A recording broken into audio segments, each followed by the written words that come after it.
आज मैंने वो कार्य कर दिखलाया जो इस पूरे संसार में कोई भी नहीं कर सकता। आज मैंने कामदेव पे विजय प्राप्त कर लिया। और अब यह शुभ समाचार मैं अपने परमपिता ब्रह्मा को चलकर सुनाता हूँ। वह यह बात सुनकर अति प्रसन्न होंगे। यदि शीघ्र ही हमें उनके पास चलकर यह शुभ समाचार सुनाता हूँ। नारायण नारायण नारायण।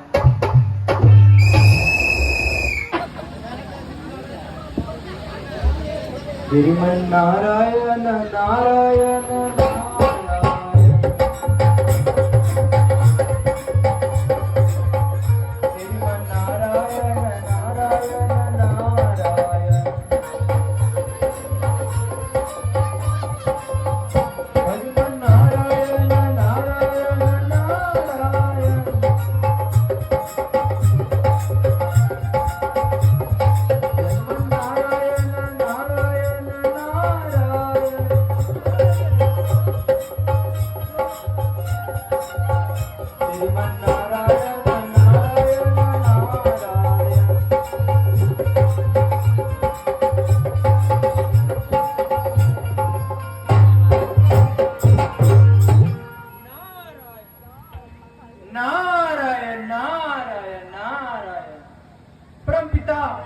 ब्रह्मा के चरणों में नारद का प्रणाम।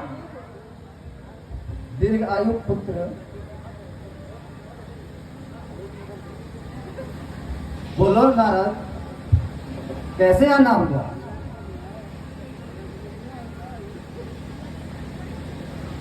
ब्रह्मपिता, आज मैंने कामदेव पे विजय प्राप्त कर लिया। ब्रह्मपिता, कामदेव पे।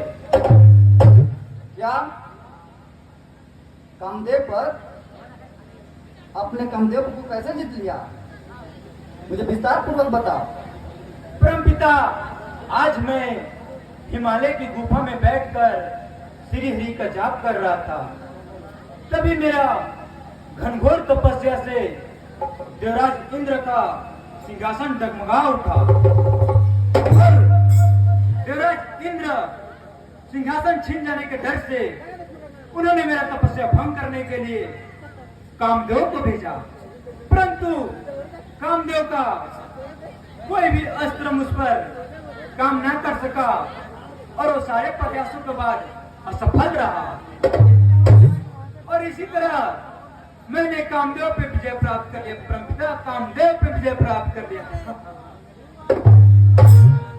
पुत्र नारद, जो बात तुमने मुझसे कही है वो तो ठीक है, पर ये बात देव आदिदेव महादेव को मत बोलना।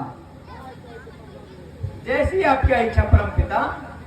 ठीक है परमपिता, अब आप मुझे यहाँ से जाने की आज्ञा दीजिए। प्रणाम। नारायण नारायण नारायण।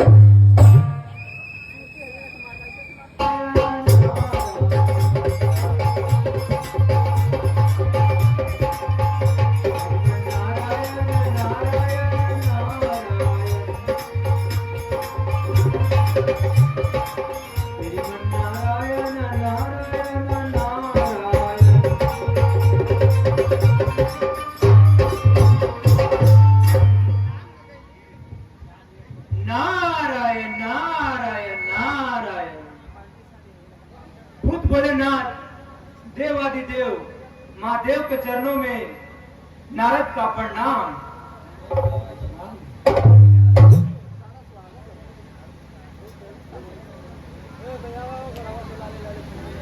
देवर्षि नारद को कैलाश पर्वत पर स्वागत है। कहो नारद, कैलाश पर्वत पे कैसे आना हुआ?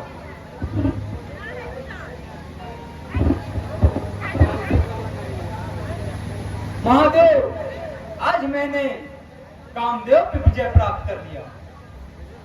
क्या आज आप कामदेव पर विजय प्राप्त कर लिए? वो कैसे नारद? महादेव, आज मैं हिमालय की गुफा में बैठकर श्री हरि का जाप कर रहा था, तभी मेरा इस तपोबल से देवराज इंद्र का सिंहासन डगमगा उठा और देवराज इंद्र सिंहासन छीन जाने के डर से उन्होंने मेरा तपस्या भंग करने के लिए कामदेव को भेजा, परंतु कामदेव का कोई भी प्रभाव मुझ पे ना पड़ सका और उस असफल रहा। और फिर वो मेरा चरणों में गिरकर गिड़गिड़ाकर मुझसे क्षमा मांगने लगा प्रभु। इसी तरह मैंने कामदेव पे विजय प्राप्त किया प्रभु, कामदेव पे विजय प्राप्त किया। देखो देवर्षि नारद, आप मेरे प्रिय भक्तों में से एक हो, इसलिए जो बात तुमने मुझसे कहा वो बात श्री हरि विष्णु से मत कहना। ठीक है प्रभु, जैसी आपकी इच्छा। ठीक है प्रभु, अब आप मुझे यहाँ से जाने की आज्ञा दीजिए। प्रणाम।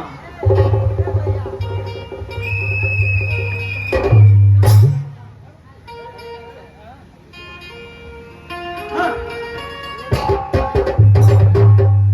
ये तो हमेशा भांग धतूरा गांजा पीकर अपने में मस्त रहते हैं। इनको क्या पता कि कामदेव को जितना कोई आसान कार्य नहीं है। इनको क्या किसी के खुशी से लेना देना। ये तो हमेशा अपने में मस्त रहते हैं। नारायण नारायण नारायण। नारायण नारायण नारायण।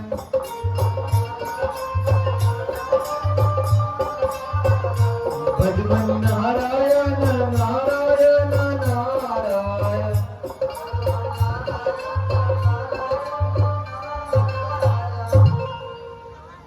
नारायण नारायण नारायण। विष्णु के चरणों में नारद का प्रणाम।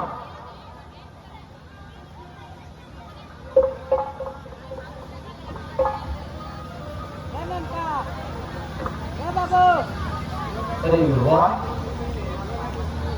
आज देवर्षि नारद के चेहरे पे एक अलग ही चमक है, एक अलग ही मुस्कान है। वाह,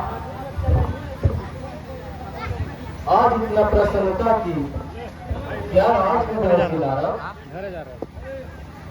हाँ श्री हरि, आज प्रशंसा की बात है। आज मैंने वो कार्य कर दिखलाया है जो इस पूरे संसार में कोई भी नहीं कर सकता।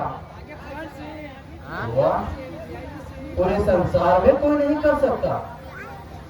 ऐसी कौन सी कार्य आपने कर डाला जो पूरे संसार में कोई सक्षम ही नहीं है करने को। जरा हमें विस्तार पूर्वक बताने का प्रयास करें देवर्षि नारद। श्री हरि, आज मैं कैलाश पर्वत के गुफा में बैठकर हरिओम का जाप कर रहा था, तभी मेरा इस तपोबल से देवराज इंद्र का सिंहासन डगमगा उठा और उन्होंने भयभीत होकर मेरा तपस्या भंग करने के लिए कामदेव को भेजा, परंतु कामदेव का कोई भी प्रभाव मुझ पे ना पड़ा और वे सारे प्रयासों के बाद भी असफल रहे। अंततः वो मुझसे हार मानकर मेरा चरणों में गिरकर गिड़गिड़ाकर मुझसे क्षमा मांगने लगे प्रभु, क्षमा मांगने लगे। क्या कामदेव आपके चरणों में क्षमा मांग रहा था? ये कैसे संभव है देवर्षि नारद? आखिर कामदेव तो कोई साधारण पुरुष नहीं है, वो एक दिव्य मानव है। उससे पराजित करना संसार में किसी के बस में नहीं है, परंतु आपने तो उसे भी पराजित कर दिया। आपने तो कामदेव के ऊपर विजय प्राप्त किया है। आपने सच में ही विश्वसनीय कार्य किया है, प्रशंसनीय कार्य किया है और यह अधिक प्रशंसनीय है। हे देवर्षि नारद, आपके इस महान कार्य से मैं श्री हरि विष्णु इस संसार में सबसे अधिक प्रसन्न हूँ। प्रभु, आप तो मेरे परम हित है, ऐसे है कि आप न प्रसन्न होइएगा तो कौन होगा। हे नारद, आप मेरे सबसे प्रिय भक्तों में से हैं और मेरे भक्तों की खुशी में ही मेरी खुशी है। मेरे भक्तों की प्रसन्नता में ही मेरी प्रसन्नता है। मेरे भक्तों की सुख में ही मेरी सुख है। अंततः मैं सदैव अपने भक्तों की कल्याण चाहता हूँ। ठीक है प्रभु, अब आप मुझे यहाँ से जाने की आज्ञा दीजिए। प्रणाम श्री हरि। देख रही है ना देवी, देवर्षि नारद को तो सच का ज्ञात ही नहीं। उन्हें तो सच में लगता है कि उन्होंने कामदेव के ऊपर विजय प्राप्त किया है, कामदेव को पराजित किया है। उनकी घनघोर तपोबल की वजह से ही उन्हें लगता है कि कामदेव उनकी चरणों में गिड़गिड़ा रहा था, क्षमा याचना कर रहा था। जी प्रभु। हे देवी, देवर्षि नारद जी को तो घमंड हो गया है। उन्हें इस बात का अभिमान हो गया है कि उन्होंने कामदेव को पराजित करके सच में एक विश्वसनीय कार्य किया है। परंतु अगर ऐसा ही रहा तो सृष्टि में कभी भी कुछ भी घटित हो सकता है जो सृष्टि के लिए, मानव जाति के लिए, पूरे संसार के लिए अच्छा नहीं होगा। हे देवी, अब मुझे ही कुछ करना होगा। मैं एक लीला करने जा रहा हूं। देवर्षि नारद जी का घमंड तोड़ने के लिए मुझे एक लीला करने की आवश्यकता है। अंततः उनका अभिमान कभी भंग ही नहीं होगा। इसलिए हे देवी, मैं एक राज्य का विस्तार करने वाला हूं जो माया की नगरी होगा, जो सिलनिधि राज्य के नाम से जाना जाएगा और वहां के राजा सिलनिधि होंगे। और हे देवी, इस लीला में आपका भी एक महत्वपूर्ण योगदान होगा। आपका योगदान यह होगा कि उस राज्य की आप राजकुमारी होंगी। आपको विश्व मोहिनी के नाम से जाना जाएगा और आपकी सौंदर्य रूप देख करके देवर्षि नारद आप पे मोहित हो जाएंगे और वे आपसे ब्रह्मचर्य तोड़ करके अपना और आपसे विवाह रचाना चाहेंगे। परंतु उनके सोचे अनुसार ये विवाह, ये स्वयंवर नहीं होगा। जब उनकी शादी, उनका स्वयंवर में उनके रूप के कारण ही जब उनका मान भंग होगा और उनकी शादी आपके साथ नहीं हो पाएगी, तब उनका घमंड टूटेगा और बाकी की लीला, हे देवी, आप स्वयं समझ जाएंगी।